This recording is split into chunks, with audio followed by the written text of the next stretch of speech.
ઘરનું કામ કર્યા વગર તો છૂટકો જ નથી ને. જે રૂટીન કામ છે એ તો કરવું જ પડે છે. ઓકે દોસ્તો, મેં દાળ બનાવવા મૂકી દીધી છે.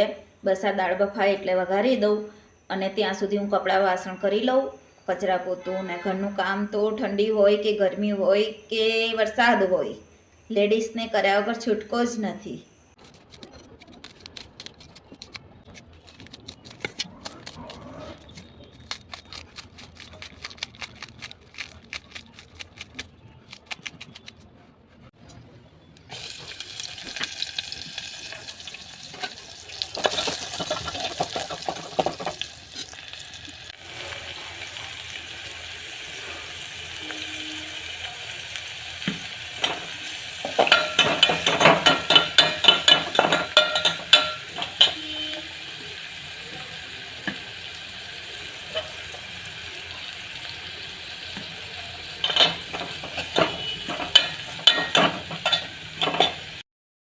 હેલો દોસ્તો, આજે સવારથી ખૂબ જ કામ હતું અને ઠંડી પણ એટલી બધી હતી કે પૂછો જ ના.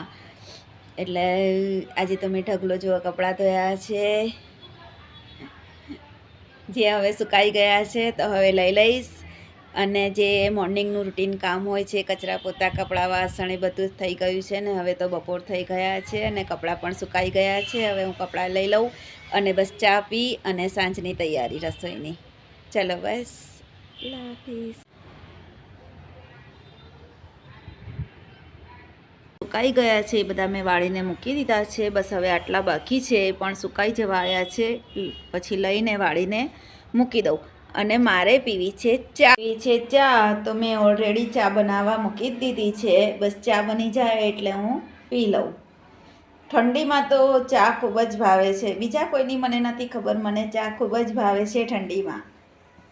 મને તો શિયાળો હોય, ઉનાળો હોય કે પછી ચોમાસું હોય, ચા જોઈએ જ છે. મને તો ઠંડીમાં થોડી વધારે જોઈએ છે અને વરસાદ પડતો હોય ત્યારે પણ થોડી વધારે જોઈએ છે. ત્યારે તો મને એકલી ચા નહીં પણ સાથે ભજીયા પણ જોઈએ છે. હવે મારી ચા બની ગઈ છે. ચલો, તમને બધાને પણ પીવી હોય તો,